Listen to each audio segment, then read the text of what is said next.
দেশের স্কুল ক্রিকেটের যারা সেরা পারফর্মার তাদেরকে নিয়ে একটা দল গঠন করা হয়েছে এবং সেই দলটা রওনা হচ্ছে আজই লাহোরের উদ্দেশ্যে, পাকিস্তানের লাহোর। সেখানে একটা স্কুল 140 বছরের পুরনো, সেই কারণে সেখানে একটা টুর্নামেন্ট অনুষ্ঠিত হতে যাচ্ছে। সেখানে বাংলাদেশ থেকেও একটা দল পাঠানো হচ্ছে, স্কুল ক্রিকেটের দল।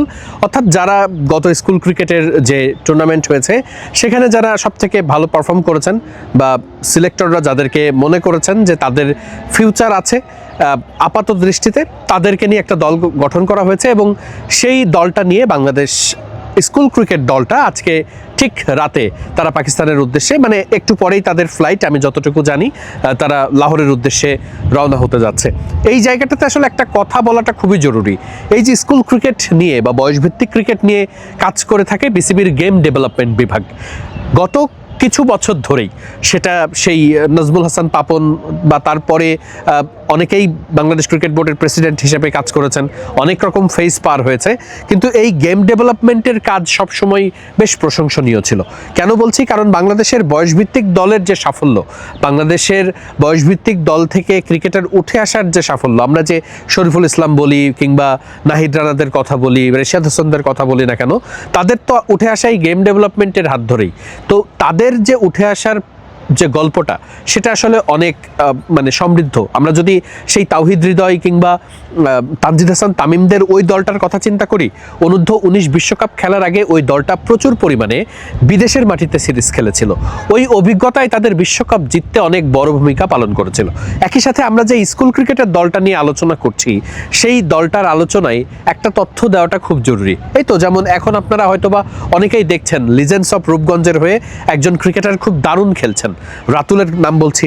আপনারা জাওয়াদ আবরার বা আজিজুল হাকিম তামিমের নাম তো আলাদা করে জানেনই। এই যে ক্রিকেটারগুলো আছেন তারা কিন্তু তখন তারা বয়সভিত্তিক ক্রিকেটে ছিলেন, একেবারেই ছোট, আন্ডার 19ও মানে মূল দলে সিলেক্ট হননি, ওই সময়কার কথা বলছি। ওই সময় তাদেরকে সিলেক্ট করে বাংলাদেশ ক্রিকেট বোর্ড একটা দল গঠন করে তাদেরকে পাঠিয়েছিল মুম্বাইতে খেলার জন্য। তাও কোথায় জানেন? ওয়াংখেড়ে স্টেডিয়াম, মুম্বাইয়ের ওয়াংখেড়ে পর্যন্ত তারা ঘুরে এসেছেন এবং সেখানে ভারতের কয়েকটি রাজ্য দলের সঙ্গে খেলার অভিজ্ঞতা হয়েছে। হার জিত আসলে এখানে মুখ্য বিষয় নয়। মুখ্য বিষয় হচ্ছে যে এই ক্রিকেটাররা দেশের গণ্ডে পেরিয়ে বাইরের দেশের বিভিন্ন রাজ্য দলের সঙ্গে বা বড় বড় মানে স্টেট লেভেলের দলগুলোর সঙ্গে যখন তারা খেলেন, তখন যে অভিজ্ঞতাটা হয়, তখন আসলে ওই অভিজ্ঞতা থেকে তারা নিজেদের কতটুকু ঘাটতি আছে কিংবা মানে ওই যে মস্তিষ্কের মধ্যে যে একটা সীমাবদ্ধতা, সেটা আর থাকে না, তখন ওইটা অনেক ব্রডেন হয়।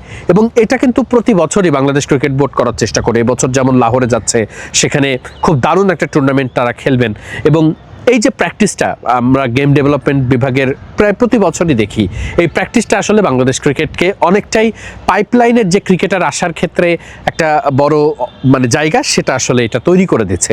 কারণ আমরা কিন্তু জানি যে বাংলাদেশের ক্লাব ক্রিকেট কিংবা বাংলাদেশের যে ঘরোয়া ক্রিকেট, সেটা আসলে খুব বেশি প্লেয়ার জেনারেট করে বা প্লেয়ার তুলে ধরে, ব্যাপারটা এমন আমরা দেখি না। এমনকি বাংলাদেশ প্রিমিয়ার লিগ বিপিএল এর মতো আসর থেকেও যে নতুন ক্রিকেটার উঠে খুব একটা আসে, তা আমরা খুব একটা দেখি না।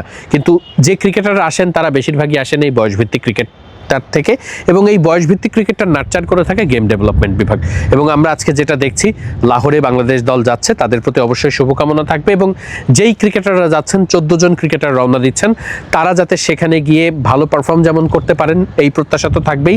একই সাথে ক্রিকেটটা আসলে বাহিরের বিশ্বে কেমন, পাকিস্তানে আসলে ক্রিকেটটা কিভাবে হয়, সেখানকার প্লেয়ারদের ক্রিকেট খেলার চিন্তাটা কিভাবে হয়, তারা কিভাবে মাঠে তাদের এক্সিকিউটটা করে, এই যে এক্সপেরিয়েন্স, যে এই যে অভিজ্ঞতাগুলো হবে। এবং সেখানে দুবাই থেকেও একটা দল যাচ্ছে, তাদেরও একটা স্কুল ক্রিকেটের একটা দল সেখানে যাবে। অর্থাৎ একটা ভ্যারিয়াস অভিজ্ঞতা হবে, ভিনদেশীদের সঙ্গে খেলা। এই অভিজ্ঞতা আসলে তাদেরকে ভবিষ্যতে এই দল থেকে হয়তো বা অনেকেই আন্ডার 19 নেক্সট যে টিম হবে সেই টিমে সিলেক্ট হতে পারেন এবং তারা নিশ্চিত করেই সেখানে খুব দারুণ একটা ভূমিকা রাখবেন। আপনারা নিশ্চয়ই ফুটেজের একেবারে শুরুতেই দেখেছেন এই ভিডিওর, যেখানে এই আন্ডার 19 বা এই স্কুল ক্রিকেট, আসলে আন্ডার 19 পর্যায়ে যেতে আরও কিছুটা সময় লাগবে, স্কুল ক্রিকেটের এই যারা আছেন তারা আসলে একটা স্বপ্ন নিয়ে আজকে রওনা দেবেন। সবাই আসলে এই দিনটার জন্য হয়তো অনেকে অপেক্ষা করছিলেন এবং তাদের সেই স্বপ্ন সার্থক হোক, তারা অনেক বেশি অভিজ্ঞতা নিয়ে আসুক, যেই অভিজ্ঞতা বাংলাদেশ ক্রিকেটের ভবিষ্যতের জন্য অনেক কাজে লাগবে, সেটি প্রত্যাশা করছি।